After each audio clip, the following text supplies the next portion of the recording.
여러분, 입학 때부터 줄곧 전교 1등만 유지하던 어느 한 여고생이 있었습니다. 그런데 어떤 이유로 다시 치러질 중간고사에서는 전교 1등이 40점이라는 충격적인 점수를 받게 되는 거예요. 이해가 안 되죠?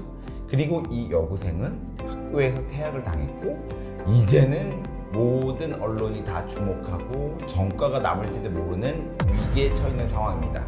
도대체 무슨 일이 있었던 걸까요?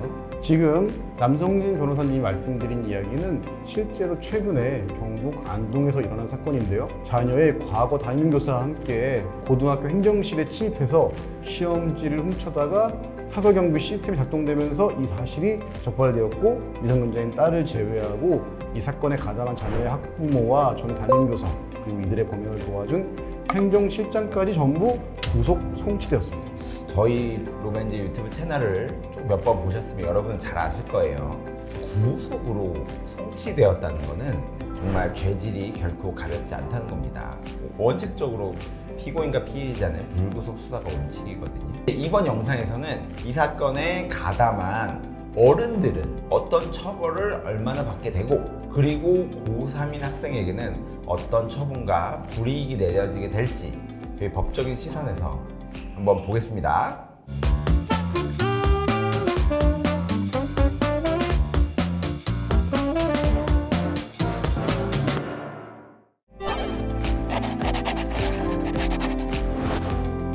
학교 중간고사 시험지 유출, 여러분이 생각했을 때 이건 죄질이 가벼운가요? 아니면 무거운가요? 생각해보면 사실 시험지 유출이 여기서 처음 일어나는 일은 아니지만 뉴스에 알려질 때마다 사회적으로는 파장이 상당히 크잖아요. 왜냐하면 고등학교 내신 성적은 학생의 미래에 있어서 영향력을 크게 미칠 수밖에 없고 앞으로 평생 기록으로 계속 남게 되는데 열심히 공정하게 공부해서 높은 성적을 받은 것이 아닌 부정한 방법을 통해 쉽게 성적을 얻는다면 이 사회 질서를 무너뜨리고 본인으로 인해서 누군가는 내신 등급에 서 바뀌게 돼서 분명히 큰 피해를 볼 수밖에 없겠죠. 특히나 지방의 경우에는 또 수도권과 다르게 그 고등학생이 전교 1등을 하면 더 대학교에 가기 쉽습니다. 특히 의대가 그 지방 고등학교 쿼터제 이런 게 있어가지고 전체의 30~40%는 의대에서 그 지역의 고등학생에서 잘한 애들을 뽑게 되어 있어요. 고1, 고2, 고3, 1학기 때까지만 잘하면 그냥 의대로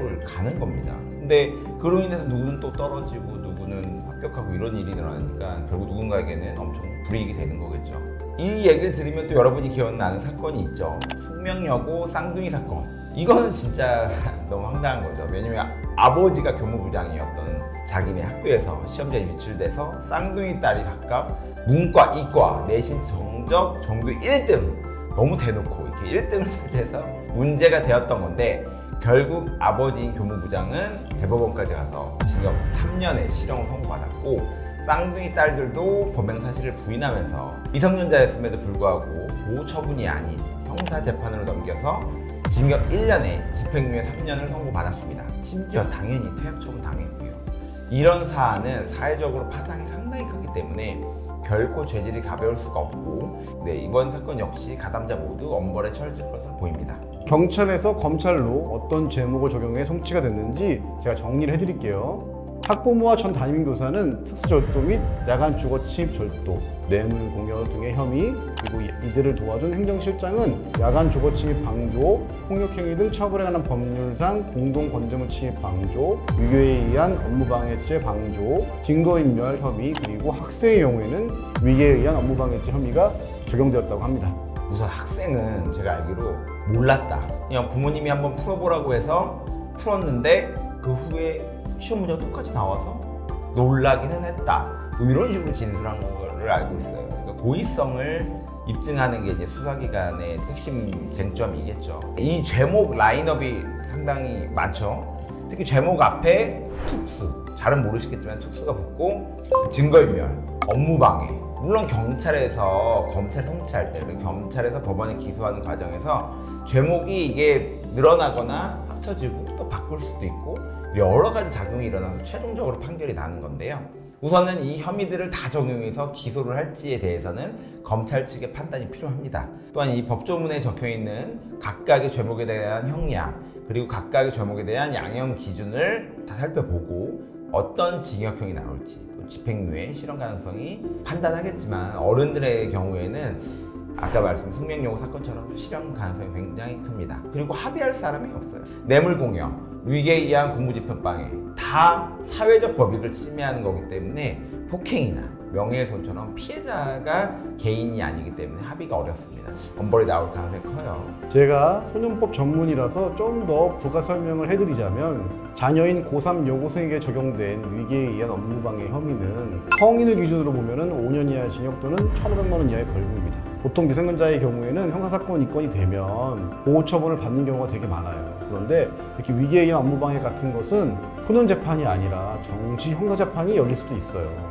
다른 사건이긴 하지만 2023년에 광주 대동고에서 한 남학생이 교사의 노트북을 해킹을 해가지고 시험지 유출했던 사례가 있는데 그 남학생은 처음에 1심에서 장기 1년 6개월에 단기 1년 선고받았지만 항소를 하는 과정에서 나아가 성인이 돼서 결국 징역 1년의 실형을 형사법원에서 선고받았습니다. 그리고 앞서 말한 것처럼 쌍둥이 사건에서 여고생들은 형사법원에서 집행유예를 판결을 받았죠. 모두 전과가 생기게 됐고, 그리고 솔직히 말하면 뉴스에 시험지 유출 이렇게만 검색해봐도 실형을 받았다는 기사가 생각보다 많습니다. 그러니까 이런 걸 시도했을 때 어떤 후폭풍이 있을지 한번 생각해봤으면 좋겠어요. 우리가 보는 언론에 나오는 것들은 실제 100건 중에 한 건도 안 되잖아요. 그리고 그중 적발되는 것도 많지가 않아서 실제로 이런 일이 더 많을까 되게 우려됩니다. 그렇기 때문에 이와 같은 사건이 언론에 대두됐을 때는 엄벌에 처해져서 앞으로 이런 일을 생각하거나, 근데 우리가 모두 생각하는 게 있어요. 뭐 과거로 회귀한다든지 아니면 내가 뭐 진짜 능력이 생겨서 시험지를 하루 먼저 볼 수 있다면, 이런 거 솔직히 우리 학생 때 공부하면서 다 한 번씩 꿈은 거예요. 근데 그걸 진짜 실행에 옮긴 사람은 없잖아요. 근데 이런 걸 실행에 옮겼다는 건 정말 형사처벌 받아야 되는 사건으로 보입니다. 그 학생이 이번 사건도 퇴학을 당했죠. 의외로 많은 분들이 모르는 사실이 하나 있습니다. 저희가 상담하다 보면 변호사님, 근데 퇴학을 당하면 법적으로 뭐 딱히 불이익이 있나요? 이렇게 많이 물어봐요.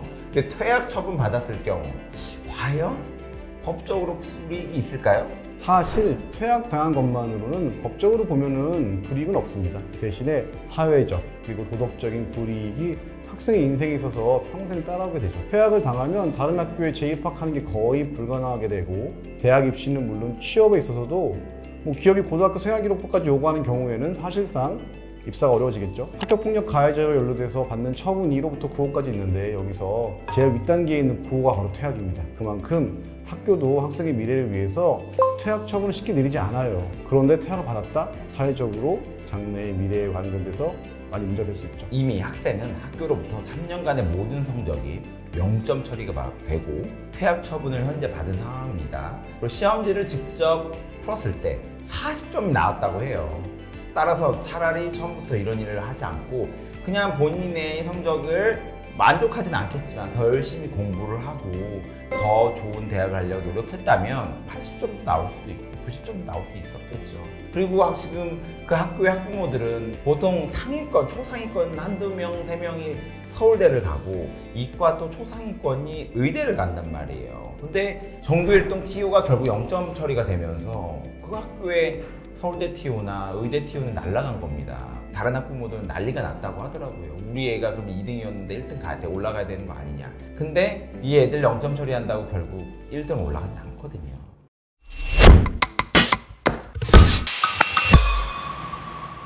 저희가 준비한 영상의 내용은 여기까지였고요. 저희는 다음 영상으로 돌아오겠습니다. 지금까지 로맨즈 남성진 변호사 신영권 변호사였습니다. 이번 영상도 잘 보셨다면 구독과 좋아요, 알림 설정 부탁드립니다. 감사합니다.